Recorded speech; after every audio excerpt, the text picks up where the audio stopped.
been said that we live in a world where family can sometimes treat us as enemies, enemies treat us as friends, and where friends treat us like family. In GTA San Andreas, this is also true. And in Cesar Villalpando, we have arguably one of the greatest examples of this, and more. But how does one measure the importance of characters in San Andreas? Might Cesar actually be the sacrosanct bedrock that underpins the entire story of San Andreas in the 3D era? Let's find out.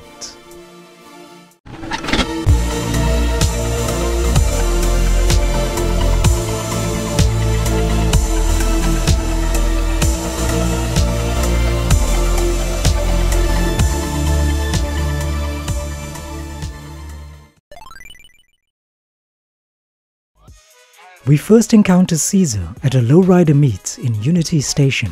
CJ gets into a scuffle with him and draws the ire of Jose, an Azteca lieutenant. Cesar diffuses the situation by extending an olive branch, and the two further reconcile their differences later on by competing in street races. Soon after, Villalpando catches wind of treachery within the Grove Street family ranks and apprises CJ. Things quickly begin to spiral, and the two men, both exiled from their respective crews, go on the lam and convene their efforts on an epic journey that takes them across the entire state. Because Cesar is a character that's mainly in the background, it's easy to overlook his significance. But is this a fair assessment? Is he really just some boring side character with no real purpose? If so, what exactly would San Andreas look like without him? Join me and let's dive deeper into this. One of chaos theory's most famous deterministic concepts describes the thought process that seemingly insignificant changes have the propensity to beget immense, unprecedented consequences later on. In simple terms, the butterfly effect.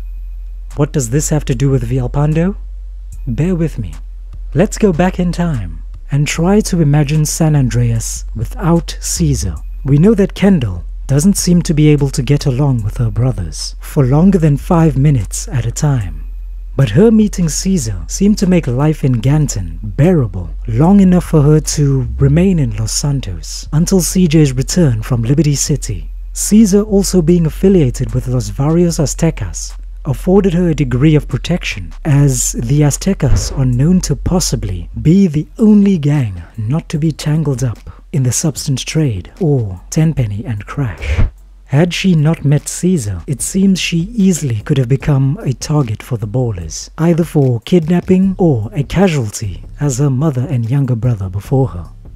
Having no reason to stick around, she easily could have become much more estranged from her surviving brothers, and might not have even appeared in the events of the game at all, possibly leaving to live her life in another city, where she would be focusing on building her own business and empire, rather than helping CJ to build his.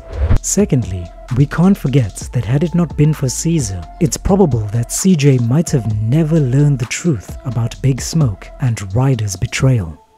At least, not until it was too late. The attempt on Sweet's life at Mulholland likely would have been successful, and with Carl now being on his own, it might have only been a matter of time before Crash and Smoke were finally able to get to him.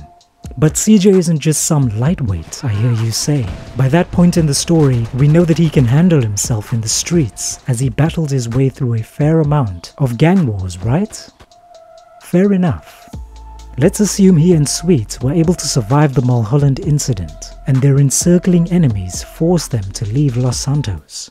They'd probably still head for Whetstone, but the countryside is rife with biker gangs and rustic bumpkin goons who likely wouldn't take kindly to any outsiders. Tenpenny would likely have also found out about the Johnson brothers being on the run by now. This means that Carl would be viewed as a threat rather than a pawn, as he can incriminate Crash easily, without having to worry about his brother being held in custody as leverage over him. This means that Big Smoke and Crash would likely be strongly allied against the Johnson brothers, as they posed the biggest threat to their plans.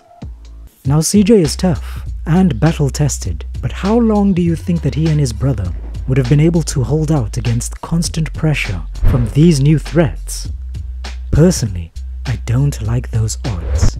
Even if they managed to make it to San Fierro through all that, it's debatable if they would have had success for much longer, since Cesar would not have been there to introduce Carl to Woozy through the countryside street races, which is very important later on. Let's not forget that Cesar too was the one who gathered reconnaissance on the ballers, making trips to San Fierro.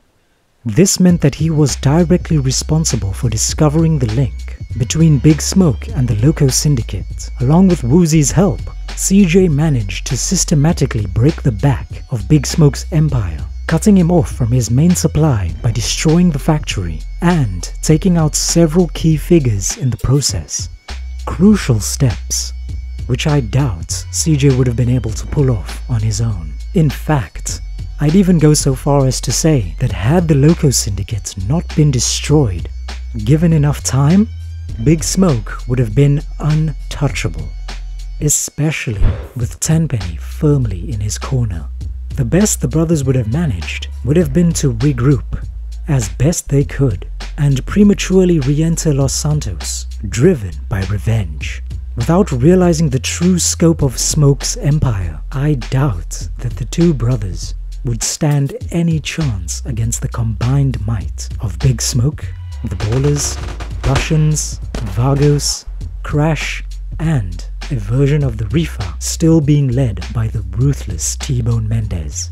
Since Woozy never befriended CJ in this hypothetical timeline, the Mountain Cloud boys likely also would have eventually been crushed by having to compete with the Da Nang boys, while the Reefer, allied with Smoke, continued to grow unchecked. In short, it's likely that the story would have ended shortly after CJ reached San Fierro. San Andreas, as we know it, at least in the 3D era, would be almost unrecognizable, as the bad guys would have won several times over had it not been for Cesar.